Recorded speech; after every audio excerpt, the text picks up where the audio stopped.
Една страна се ние решаваме во државава, ама ние сме највиновните што имаме висока плата.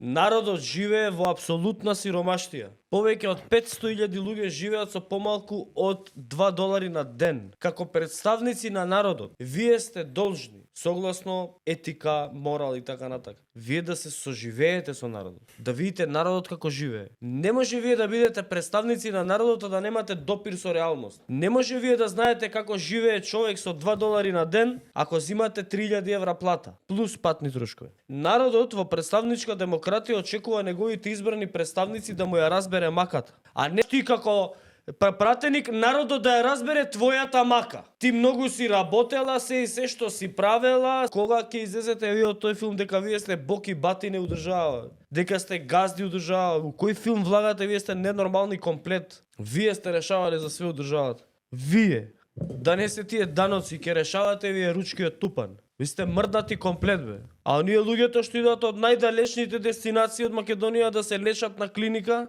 тие како доаѓаат, си ги прашала? На нив зашо не им следува на нив патни трошкови од фондот за здравство? За да се лечат. И да зимаат пари од овие брзи кредити, лихви, прават луѓето од мука да се лечат да платат превоз. Леле, греот овој народ е.